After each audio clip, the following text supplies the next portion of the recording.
شكرا. السلام عليكم ورحمة الله وبركاته. بسم الله الرحمن الرحيم. الحمد لله رب العالمين. أفضل الصلاة وأتم التسليم على أشرف الأنبياء والمرسلين نبينا حبيبنا شفيعنا قرة أعيننا محمد عبده ورسوله صلى الله عليه وآله وصحبه ومن تبعهم بإحسان إلى يوم الدين. أما بعد. وتعرف, my honourable guests, scholars, thank you for coming. This is a rather it can be a very emotional topic. I mean, this is an area which they call POE, problem of evil. I'll be looking at a sub-area, the problem of animal suffering. Believe it or not, our ulama dealt with this problem. I say dealt with it, but they addressed it early on. The Mu'tazila had their account of what happens to animals. Even before the Mu'tazila, Imam al-Ash'ari in his maqalat, he notes down several accounts that scholars had given, mutakallimun had given, as to what happens to animals when they pass away after their earthly existence. Some of them, Allah gives a beautiful form and puts them in Jannah and they live forever and ever in Jannah. Some of them turn to dust, which seems to be the sort of the mutakallimun position after the 3rd century. Some of them go on to live other lives, and there's a whole taxonomy of views. I can't go through them. There's a lot I want to say, but I can't because of the time constraints. But let me mention what I will cover. In my paper, what I do address is I build, first of all, the status of animals within the Islamic tradition. And there's been a paradigm shift in how to look at animals within the Islamic tradition based on developments in animal mind, animal cognition, animal consciousness. I try to bring that into my thesis, into my chapter, but I can't read it today. But the structure that I give is that there's 3 theses that I claim within the Islamic tradition. The welfare thesis regarding animals, how we look after animals and their well-being. The similarity thesis, what they call, based on the Quran, amthalukum. Allah talks about how they are like nations like you. And ulama very interestingly discussed how animals resemble human beings and in what respect. Very, very surprisingly, we would find the ulama of tasawwuf, like Imam al-Sha'rani and his ustadh, like Imam al-Khawas, they believe animals have ruh. They have ruh. I mean, they are fully fledged conscious beings. I don't have time to go into that. That's something maybe we can pick up on later on. And the 3rd thesis I call is the psychology thesis. The Quran and the Hadith, they indicate a high view of animals, a rich psychology of animals. Animals are given a voice in the Quran. The hudhud, we've got the ant, the namla, we've got, they've got reasoning powers and things like that. So there's a rich psychology within the Quran and Hadith about animal mental cognition. I sketched that out in the chapter, I can't go through that. But let me lay out what the problems is supposed to be. If, here is the argument, just up there on the screen if you can read it. This is an evidential argument for the problem of evil.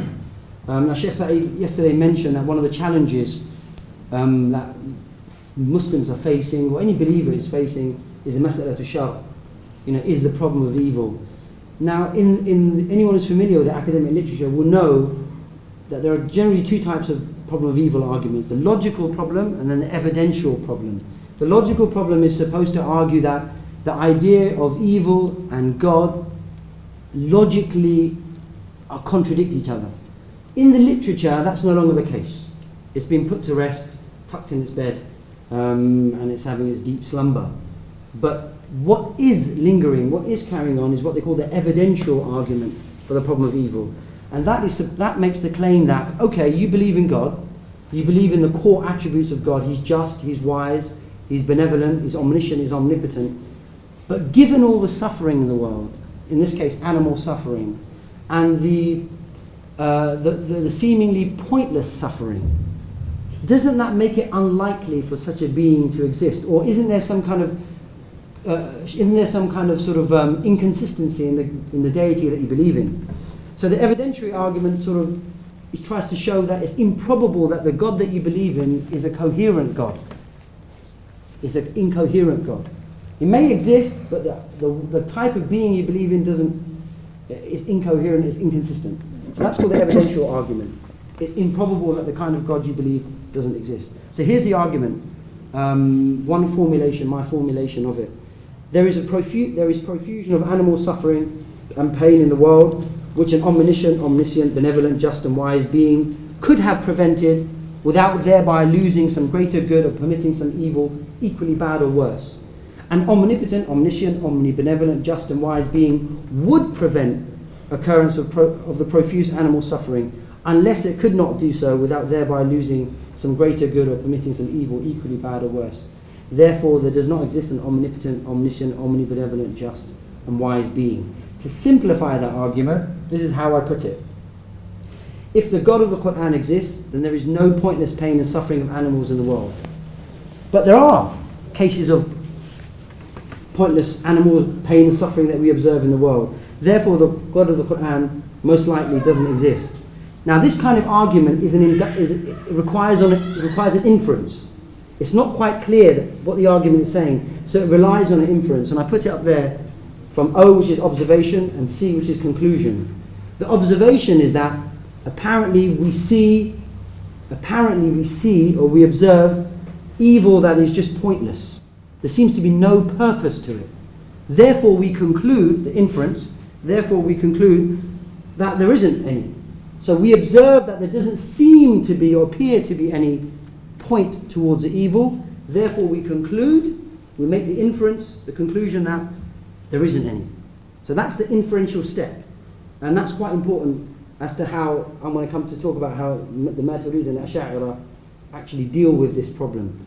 Okay, so that's the simpler version. So the second premise is the one that our ulama from our tradition really address, premise 2. Right, but before we go into that, it's very important that I outline, and we do understand that this whole argument rests on presuppositions, i.e. ideas that are already believed in or taken, but not argued for, and I've listed them as 8, and I've called them the value thesis. So God ought to prevent the evil of animal harm, pain and suffering, so he ought to do that. God ought only to desire the happiness and pleasure of all creatures, including animals. God ought to recompense any animal pain and suffering. T3, by the way, is the doctrine of the Mu'tazila, the doctrine of Iwad. They say if Allah harms an animal, Allah's got to compensate it. So T3 is the Mu'tazila doctrine of Iwad. T4, God ought not to use evils as a means. So Allah shouldn't use the harming of creatures for a greater good. He shouldn't do that. Yeah. Supposition number 5, God ought never to allow pointless evils. Okay. God ought to justly balance evil and harm of animals with an equally greater good, with an equal or greater good. God ought to have justifying reasons for permitting the evil of animal pain and suffering. So Allah should have some reason why he allows something to suffer. That's the presupposition. Finally, the final presupposition that guides these arguments, God ought to reveal his reasons for justifying and permitting the evil of animal pain and suffering. So whatever if Allah causes pain to a creature, Allah should tell us why he does that. So these are all presuppositions that guide the whole discussion. And unfortunately, in a lot of the times when we look at the literature, this stuff is not untangled. Okay, so what we're going to see is the Mu'tazila and the Ash'ari and the Maturidiyya hit number 5, they hit number 4, they hit number 3, they hit number 2, they're hitting all of them. Yeah, so I'm going to give you some examples, hopefully, just to sort of elucidate what's going on. Okay, here's a typology of possible ways of explaining evil. And I've used Harrison's typology, and there are ways to explain why evil exists, and in order to defend Allah's justice. That's called a theodicy. Now, whether theodicy is a term that was relevant for the mutakallimun, that could be debated. Let's assume for now that theodicy is a term that's not contested, that's relevant, and that ulama engaged in theodicy. So here are some of the theodicies, and the ones that I'm going to highlight are 6 and 9 from the Maturidi tradition. All of them pretty much we can find in the, apart from number 1 obviously, but all of them we can find within the Kalam tradition, in the Maturidiyya tradition as well, and I developed that in my paper. So I'm going to be looking at animal suffering is a result of supernatural forces like Iblis. And number 9, animals actually don't suffer. They don't suffer. They may feel pain, but they don't suffer. And if they don't suffer, then they're not morally then there's no moral consideration here. But I address that in section 1 of my chapter, but I'll read sections of it. I'll read sections of it as we go. Okay, so what do the Maturidiyya say? What do the Maturidiyya say? Okay, I think it's important to understand some of the discussions that were happening while al-Maturidi was formulating his views. And most of his views I get from the Ta'wilat Ahl Sunnah. Most of his theodicy I find in his tafsir. So it's very, very important, I think, that we need to read it. I think the latest edition is 9 or 8 volumes. And there's a lot of his theology embedded in his tafsir. And some of that I hope to bring out just to show you with some examples. But let me just read one of the responses that I won't address today, but I need you to read it because it's very, very important. It's not a theodicy. It doesn't explain why evil happens or to defend Allah's justice, but it's a kind of epistemological turning, posturing. And this is known as skeptical theism. My view is, could be debated, my view is that the Ash'ari view is not a theodicy, it's skeptical theism. And skeptical theism just says, all this evil that's happening in the world that we see, we can't say for sure if it's pointless or not. We do not have the ability to know whether they're pointless or not, given the kind of being God is. And if that's the case, then we need to have epistemic humility and say God knows in his best interest why he's allowed it to happen. That's called skeptical theism. We find that in the Maturidi thought as well. But I'm claiming they go one step further. I'm claiming the Maturidiyya go one step further. And their view is what we call mystery theodicy. And I'll mention the quote in just a second, because I'm going to be using Ibn al-Humam as well, who hasn't been quoted, quite surprisingly, so far. But I think is very, very key, especially in Maturidi theology as well. Because he was, but anyway, I haven't got time to go through why Ibn al-Humam is so important. But let me read what the Ash'ari response is on skeptical theism, because pretty much that is the same argument rehearsed by the Maturidiyya. And in fact, Ibn al-Humam rehearses that same argument. So after the Mu'tazila say, why do animals suffer? The Mu'tazila say, you know what, don't worry. What's going to happen is, Allah's going to compensate the animal. That's where the doctrine of Iwad comes in. Allah's going to compensate the animal for the harm that was given to that animal. Whether by Allah's permission or by some other creature. Allah's going to give it a better repayment, a better compensation. So the Ash'ari respond, and they say, hang on a second, that can't be right. And so what the Ash'ari are doing, they're attacking number 4, number 5, number 6, number 7, and they're attacking 1, 2, 3 as well. So what did the Ash'ari say? The Ash'ari account, on the other hand, is clear. One set of their arguments attacks T1, T2, and T3, T4, T5, and T6, and T7. Hence, the Ash'ari stance is aggressively sweeping in its scope. In the case of the first set of arguments, both Al-Ghazali and Al-Razi, in their formulation of animal pain and suffering, reject all Mu'tazilite claims that God is under any obligation to recompense his creatures. The standard Ash'ari line, which is also the Maturidi line, is that the response of these claims include demonstrating first how it is a category mistake to apply the definitions of obligation, wujub, and injustice, dhulm, to Allah.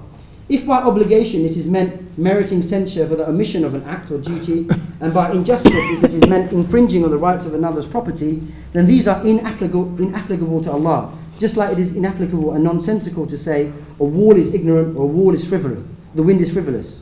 God cannot be under any moral obligation to compensate animals simply because he is not beholden to a moral decree or a command, nor is he in debt to any created being. God is also cannot be judged as unjust because creation is his dominion and his property, and thus no violation of property rights occurs. Imam Maturidi makes the same argument.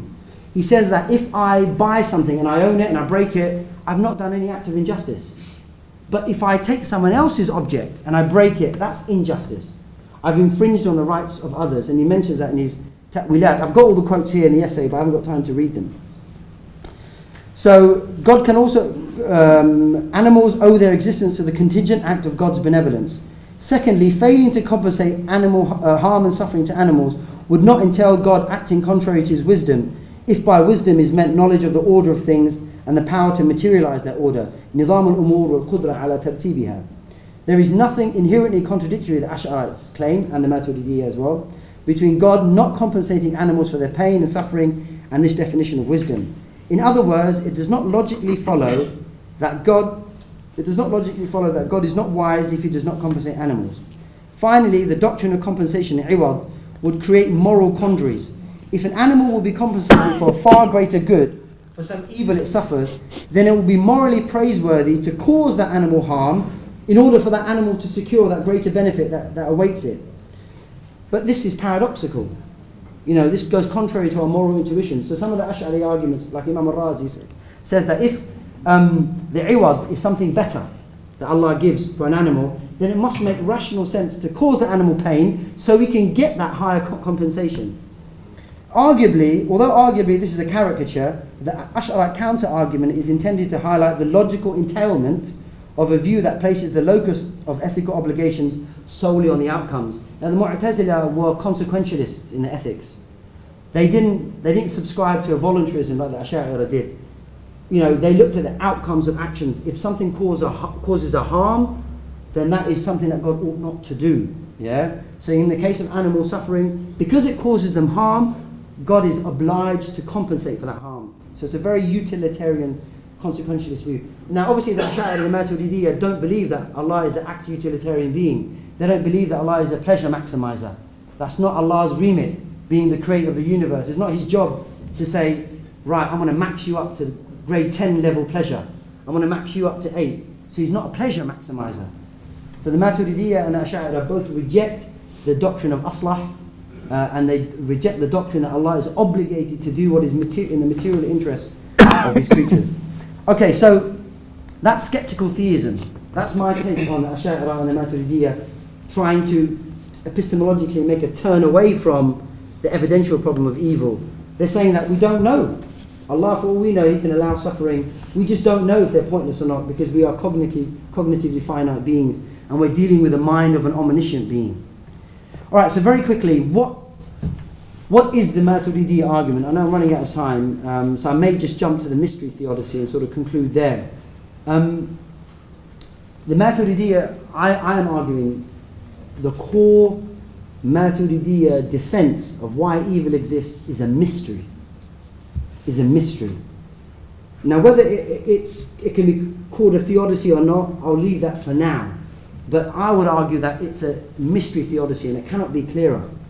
So what's the gist of the argument? So Ibn al-Humam says, and I'll give you the Arabic quote in just a second, we just don't know how certain evils or the profusion of evil, the fact that there's so much evil in the world, the mere quantity of evil, the mere repetition and occurrence of evil brings about a greater good or serves some wise purpose. We just don't know how that happens. But God, being the kind of being that he is, wise, just, benevolent, omnipotent, omniscient, acts with wisdom. We have to submit to the states of affairs as they are and work towards implementing his commands to justly steward the environment. Ultimately, God's wisdom is inscrutable. Imam al-Maturidi is very, very clear on that. Ultimately, we don't know what Allah does in terms of his hikmah. It's beyond our comprehension how his wisdom plays out. And it's interesting why he has to make that argument, because the Ash'ari say Allah's will, his irada, is ultimately inscrutable. How Allah exercises his will, we don't know. Nothing drives Allah to do an action. There's no ba'ith for his action. There's no gharad for his actions. This is the position of the Ash'ari. So why Allah does something, nothing pushes him to do it. He acts purely out of the sheer enactment of his will and the power to actualize his will.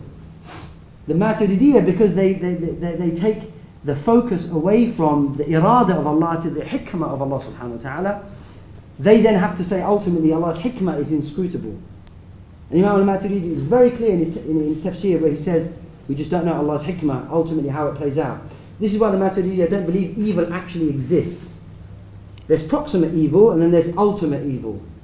So there is proximate evil in the sense that when I see something bad happen, I think it is bad and I judge it to be evil. And then they call that proximate evil through our perception and internalization of what's bad. But ultimately there is no evil because the thing that happened aligns with Allah's wise purpose.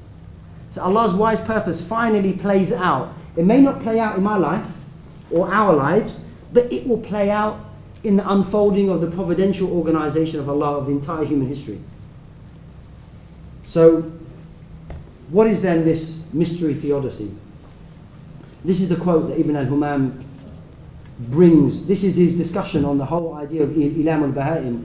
And he comes to this conclusion. He says, the مشايخ قال مشايخ الحنفية خصومة البهيمة أشد من خصومة المسلم يوم القيامة كخصومة الذمي. Now obviously there's a hadith that the Prophet says, I'm going to be the one who fights to raise the case of the dhimmi yawm al-qiyamah. So if anyone hurts a dhimmi, someone who's got protection or citizenship under an Islamic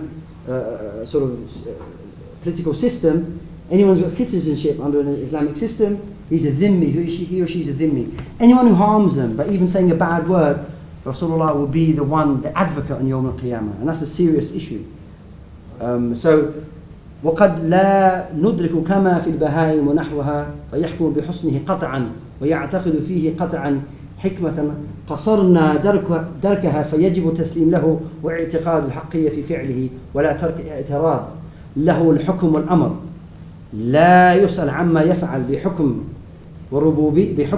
ربوبيته وكمال علمه وحكمته الباهرة التي قد يقصر عن دركها عقول الكل والله يعلم وأنتم لا تعلمون وهم يسأل عن حكم العبودية ومملوكية. That's his conclusion. After giving an analytical discussion in Al-Musayara, he comes to this conclusion that, you know what, Allah in His hikmah knows why He allows all these animals to suffer. We just don't know why. But what we do know is the kind of being that Allah is, that He's informed us about. So all we can do is just submit to His unfathomable wisdom. Submit to His unfathomable wisdom and work on implementing the commandments that Allah has given. That I take to be a mystery theodicy. Evil at the end of the day is inexplicable why it happens. But because of Allah's hikmah, He will, in the end, He will allow the good to prevail, even though at this moment in time we see it as evil. So evil is perspectival on the Maturidi position. It's proximate, but it's never ultimate. Because there can never be ultimate evil, because Allah's hikmah trumps everything at the end. Whereas on the Asha'ira, Allah's irada trumps everything at the end. So this was the quote that Imam al-Maturidi talks about, that the hikmah of Allah is ultimately inscrutable. So وَأَصْلُهُ أَنَّ اللَّهَ عَزَّ وَجَلَّ جَائِزٌ أن ينشئ الأشياء فيها حكمة سرية لا يبلغها علم الخلق ولا يدركها حكمة البشر على ما جعل النعم الظاهرة فيها حكمة معنى لا يبلغ علم الخلق ولا حكمة البشر وكذلك البلايا والشدائد فيها حكمة لا يبلغ علم الخلق فعلى ذلك جائز أن خلق إبليس وعصاة الخلق لحكمة جعل في ذلك حكمة لا يبلغ علم الخلق ولا يدرك حكمة البشر على ما ذكرنا. So again, he's saying this hikmah of Allah is inscrutable. Simply because Allah is the kind of being that He is. But obviously for Maturidi, and this was the point that Dr. Tabannu mentioned yesterday about pastoral theology, Imam al-Maturidi believes in a kind of educational theodicy. Now what that means is that for him this is Darul Bala. This is the world where we're going to be tested. But the tests are supposed to augment us as moral beings.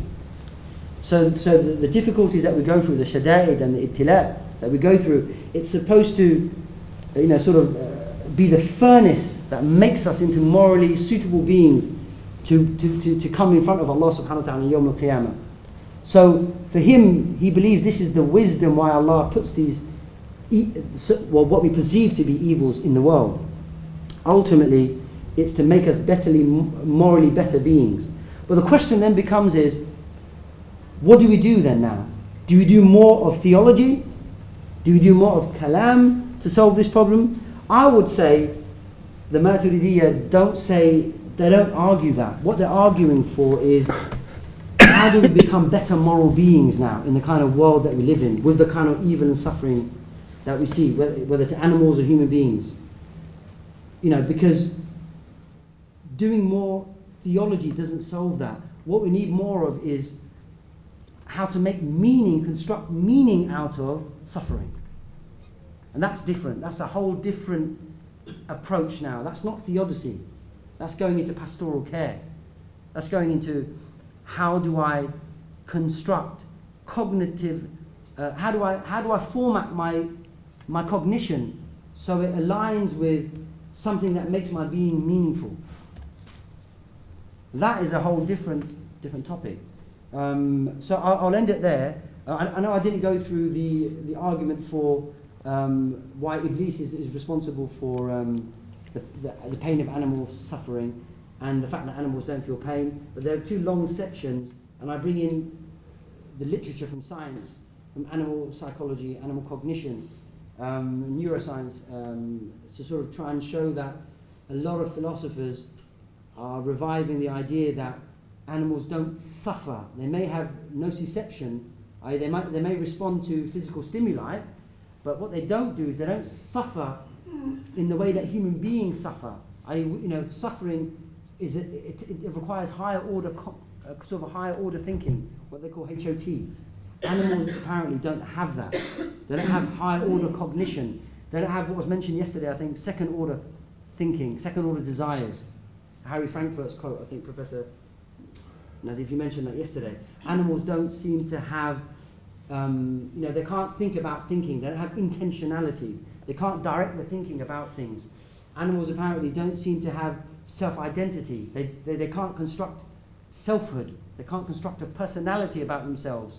Or when let's say they walk past a mirror, they don't walk back and say, "You're looking dashing today." They have no recognition of their own selves in that way. If they don't have that, the scientific literature is starting to challenge that, and some Islamic thinkers are also challenging that based on the Quranic reassessment of the Quranic hikayat about the Musabiqa, like Sulaiman alayhi salam, and the Hudhud and the Namla and all that. Are these exceptions that Allah mentions, or are these actually, is Allah telling us something about animals and animal consciousness? So there's an area to be explored there. But those who don't agree that animals have higher order consciousness, higher order thinking, then in effect animals don't suffer. So what we see animals going through, they actually don't suffer, but they may have pain. But the pain threshold is very low. But they don't suffer in a morally significant way the way human beings do. But in either case, even if animals don't suffer, animal advocates, those who espouse animal ethics, animal rights, philosophers and thinkers, they're still not convinced by these theodicies, these maneuvers made by theologians to respond to that, to explain animal pain and suffering. But that is inevitable because we're explaining it from a supernatural worldview. We're explaining it from a worldview that assumes that there is a deity, who's omnipotent, omniscient, omnibenevolent, he's just, wise, and so we assume that that kind of being already exists. So within a supernatural worldview, it may make sense, but in a non-supernatural worldview, in a naturalistic worldview, obviously these theodicies won't make a lot of sense, and they won't be meaningful, and they won't go any way, I suppose, in helping towards coming to some common ground on these kind of things. So I know I rushed through it. I know there's a lot to say on it, but I tried to cram it in the time that we have. So I do appreciate your patience and giving me the time to give the presentation. Thank you very much, Mr. Chowdhury, for a very enlightening lecture. We'll have some time for some input, and I see it's some very eager questions already. You can give the mic to Dr. Tobanur. Assalamu alaikum. Thank you very much for the presentation, Safaruk. I would like to ask you some questions. It might go a little bit beyond the animal suffering itself, but I still want to ask them just in case. One of the questions I have actually is, the whole concept of when Allah subhanahu wa ta'ala decided to create a human being, and the angels said, why would you do that? Create human beings that are going to make a zulm on earth. And then Allah subhanahu wa ta'ala's response is, I know what you know not. So in that response, there must be some value to human beings that makes Allah nevertheless decide to create human beings, although he knows that they will make zulm on earth. And that kind of value, whatever that is, must have been higher in, must have been higher than the fact that he's going to make zulm. Therefore, God has decided to create human beings anyway. So is there anything that you've come across in terms of, what that value, what is so valuable about human beings that God has nevertheless decided to, or is that also a mystery in your thought? I've got a few, sure, so I will just ask them quickly. And the other one is, at the very last part of your presentation, you have come to the concept of past manavi care, if you want to say so. And now, when you look at it from the mystery aspect, mystery theodicy aspect, now if, and you want to actually do the pastoral, if you want to say so, the manavi care to the community, on the grassroots level. So, and so how do you approach the whole thing then, if it's all a mystery, and then, and people come who have actually suffered, or whose animal has suffered, or whatever, and they have that sort of, they go through that pain, so do you tell them it's all a mystery story? How do you respond to that? Yeah. And then the other thing is, again, have you come across any writings on the concept of human faculties? And by that I mean, because again you mentioned Maturidi's view that human beings live on this earth and they will go through all sorts of inflicts and calamities, but it will make them, stronger, if you want to say so, in their lives. So we ought to have that sort of,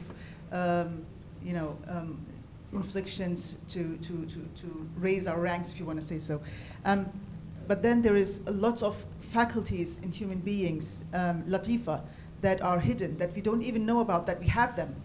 We only know them, they only appear if we actually go through certain things. Like, for example, as long as my mother hasn't died, I won't know what kind of feeling that is unless I have gone through it, lived it. And then that hidden latifa that I had until I was 30 and I didn't know about it, all of a sudden will come to surface. And then I will know what it feels like. And we have, I believe, thousands of that kind of latifa that we don't know about, that will come apparent through life, through the calamities that we go through, basically, in our lives. So, all right, so to take the first question first, when I looked at, when Allah talks about إِنِّي جَاعِلٌ فِي الْأَرْضِ خَلِيفَةً, when I looked at the tafsir on Maturidi on that, it's very different from someone like, say, Ibn Rushd. Ibn Rushd said, look, when Allah says, إِنِّي أَعْلَمُ مَا لَا تَعْلَمُونَ, I know what you do not know, Ibn Rushd's argument was, because it's very similar to the Mu'tazila, is that Allah has put a greater good, and he says this very clearly, there is a greater good in why Allah is going to allow the fasad and the corruption to happen, because he's got in store the greater good. And the greater good, it seems to be, is human freedom, the free will. Because by free will, human beings choose to enter into a loving relationship with Allah. They seem to be Allah's servants through choice. And that is too much of a greater good not to give up. And therefore Allah, at the cost of fasad and corruption, is willing to allow that to happen, to trade it for human free will. That could be the greater good in Ibn Rushd's argument. It's one possible reading, but there is a greater good. Maturidi doesn't go down that route. He just said this fasad, this corruption, is there to test you. It goes back to his educational theodicy. It's all about soul building. Forget whether some greater good or not. Of course there's a greater good because Allah is all wise. But that's not for us. For us is Allah wants to put us through the furnace to make us better people. Now what cognitive powers we're going to need, or what faculties we're going to have to draw on in order to be able to withstand these trials and tribulations, I'm yet to find it in a way where Al-Maturidi has packaged it in his tafsir, because it's scattered everywhere. And it's a huge tafsir. I mean, I'm trying to peel through a lot of the areas where these kind of things are addressed. But as of yet, I've not found it where he's put it in a packaged way. He just talks about the qualities that you need to have, like patience, to be resilient, to ask Allah for tawfiq, that kind of grace, divine grace, things like that. But whether he's addressed it, I need to put that all in a sort of in one place and sort of systematic analyze it to see how consistent they are. So I haven't done that yet. But on your point about what do we do now then? Do we just say to someone, this evil is a mystery? Well, this is one of our challenges now. We have to, in terms of not just our youth, but a lot of people who may believe in Allah, they may believe in God, but they can't reconcile the scriptural data they have about their creator and the way the world is operating. They've got this dissonance. Now, how we tackle that dissonance, that might not be the work of theologians per se. That might not be the work of a philosopher per se. That's got to be the work of people who have a deep knowledge of psychology, psychotherapy. So maybe here the combinations of these two things in some of the work that you're doing needs to be brought together, and then maybe we can have some studies ready for people to use. But other than that, the tradition is tasawwuf. It's the spiritual tradition of riyadatun nafs. Struggling to build the qualities required in order for someone to be a congruent worshipper of Allah. So building things like clearing up one's intentions, purifying one's thoughts, sort of inculcating patience in oneself, things like that. All the maqamat that the ulama of tasawwuf laid down, but how we can reframe that, retranslate that's a challenge, and I don't know at this moment in time, but it's something it looks like that we need to do, because if we just say now Allah's hikmah governs everything, we just don't know, and we leave it at that, that's almost like resignation almost. Well, these ulama weren't resigned ulama. Ibn al-Humam was no way a resigned alim, but they were active in the world to change the world. But how we translate that now, I don't know. Yeah, it's a tough. Can we give the microphone to Dr. Mustafa on this way? Tough one. Jazakallah khairan. Brilliant presentation. Barakallah feek. On the question, do we do more theology? Yes, more theology might lead to a better, morality. The very presentation is a theological, basically. Discussion that basically helps people. I'm helped basically to become more conscientious about animals and animal rights today. I would advise against the use of the fairness imagery. All this Nazi language that So I would choose something. You can choose, but no fairness. The third point, it might sound, redundant or technical, but when you refer to a deity, and in one instance you said the kind of being, referring to Allah subhanahu wa ta'ala, the kind of being, and then you basically list, for example, being omniscient, basically omnipotent and benevolent. The kind of being. Does this language refer to a genus? I'm talking about the language. The kind of being. That might be problematic. Yeah, I wouldn't, because in an academic paper, I guess it'll pass, but in our tradition, we wouldn't say this. In our tradition, we wouldn't use the language that gives an idea that there is a jins of a deity. We won't do that. We can't do that. This is what we learn in our Aqidah manuals straight away. Allah is not a thing, nor a genus, nor a... We'll have time for one last question, or maybe let's take two. Then we'll shorten the coffee break though. Can we give the mic to Dr. Arij? Ladies first. First, I just wanted to say thank you for that presentation. I've actually never come across a topic like this, so I have a lot of thoughts in my mind. I hope I'm able to articulate them. These are some thoughts that perhaps you could expand on. So I've sort of come from the understanding that the main difference between animals and human beings is the concept of free will, and that the fact that the animals cannot choose their actions or don't have the ability to, therefore they're not really inclined to the moral choices they make or the suffering, which is a cause or consequence of the choices that humans make. So how do you sort of understand the concept of animals suffering if they don't have the free will, or maybe they do, I'm not sure. And the other question is that perhaps animals don't suffer, but they are a part of a greater system, our universe. So if any sort of harm happens to them, it's a harm to the whole society or the environment. So how do we deal with understanding their purpose? And then what is the purpose of animals, and how can we deal with that? And finally, just the practical aspects of it. I've been hearing many times when the whole Eid happens and there's the sacrifice of the animals, there's this concept of it's animal suffering. So how do we understand that within our traditions, or justify it, I guess, where is the purpose of the animal to be self-sacrificial, or what is the ultimate purpose? And yeah, I think that's it. I'll stop there. I touch on this. Let me start with animal slaughtering first. I touch on this in the paper, because it's part of the paper is distilled from a larger chapter of hopefully a book that will be coming out soon. But you're not allowed. The general rule is you're not allowed to kill any animate creature, except for when God has given the permission to do it. In one case, is slaughtering. Now, obviously, for these slaughter, the Mu'tazila rationalist school, they said that the animals will be compensated for it. Yeah, so for the Ash'ari, this links to the idea of do they have is there an overall purpose for an animal? Is there an animal teleology?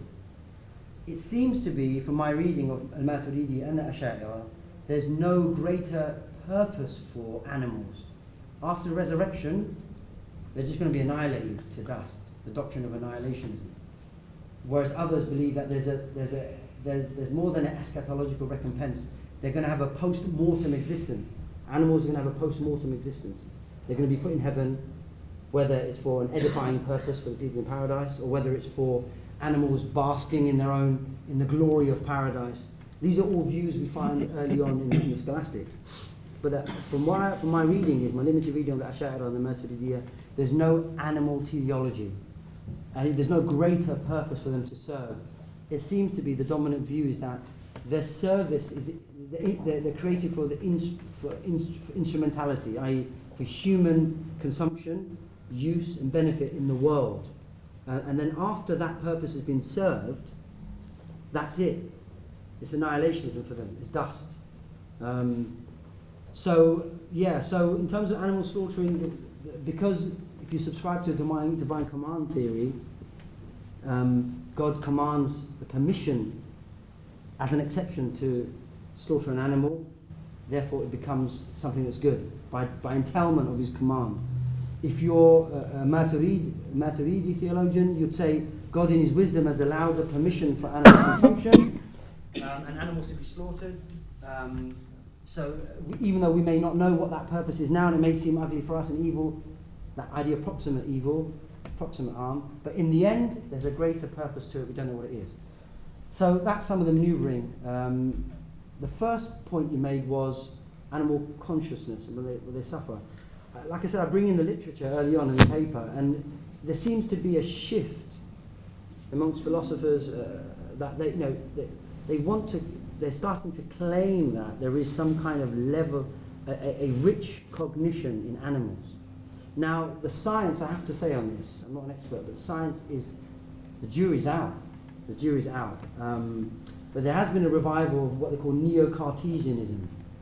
Now, that doctrine never gained ascendancy in any of the Islamic theological thought, that animals are just automata, they're robots. So if they're robots, you can do anything to them. We never had that view in the Islamic tradition. We believe that animals have pain and they suffer pain, but why God has allowed it to happen is one, either on his wisdom, he allows some greater good to come about, or that's the topic we're debating today. So it's a contested area of science whether animals have consciousness or not, but there's a growing literature towards it. There's a huge amount of literature. But there seems to be a revival of neo-Cartesianism amongst philosophers, that animals are just, they don't suffer in a morally significant way. And I was trying to show that the Maturidiyya, that kind of view can be extracted indirectly from the way they perceive animals. If they perceive animals as lower beings without consciousness, without phenomenal consciousness, they're not aware of their own states, then if animals suffer, if animals feel pain, they're not really suffering. So there's not really a problem of evil, as it were. And a lot of people don't like that. They don't like that. But I was just trying to show that the seeds of that in the Islamic, you can make it out of a Kalam tradition. I don't know if in all that jumbled words there were some answers there, but we can discuss.